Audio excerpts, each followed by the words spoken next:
Hitzek zauritu dezakete ezpata zorrotzak bezala, zure garra itzali nahi duten ahotsak altxatzen dira. Ezin duzu utzi esan dizute. Zure harima lapurtzen duten heriotzaren hitza, baina gauaren erdian argi bat gelditzen da. Sakonago den ahots batek zure bihotza deitzen du. Balio zara, izenez deitu zaitut dio. Aitaren ahotsa da haren deklarazioa. Ez utzi gizonen hitzek zarena definitzen. Ez utzi munduko ahots zure pausoak zapaltzen. Bakar baten hitz bat dago, gerora betirako irango duena itsatsi. Haren ahotsari inoiz ez du gezurretan esaten.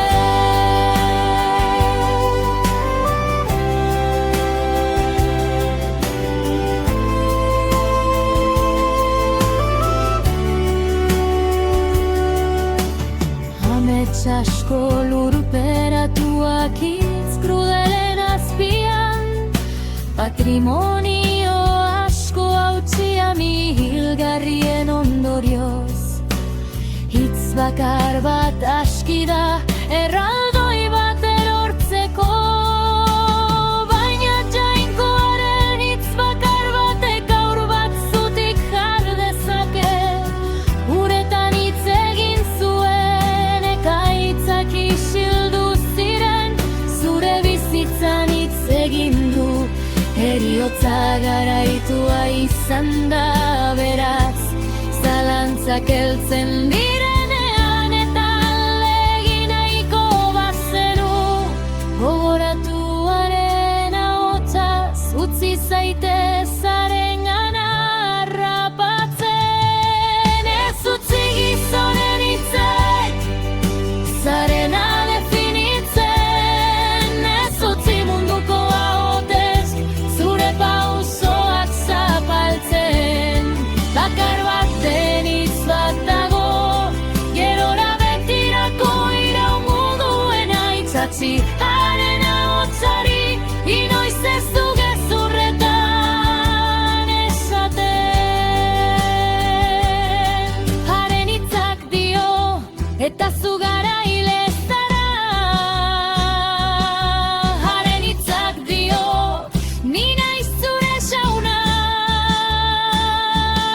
Haren hitzak dio bakezko proiektuak ditudala.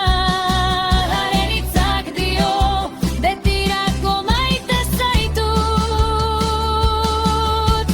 Beraz, zutitu, zutitu, ez hilitz horietan. Zutitu, zutitu, zure etorkizunaren besoetan da. Ez utzi gizonen hitzek zarena definitzen. Ez utzi munduko ahots zure pausoak zapaltzen. Bakar baten hitz bat dago, gerora betirako iraungo duena itsatsi. Haren ahotsari inoiz ez du gezurretan esaten. Izarrak sortu zituen ahotsak zure izenez ezagutzen zaitu. Sinetsiaren hitzan gaur bakarka definitzen du benetan nor zaren.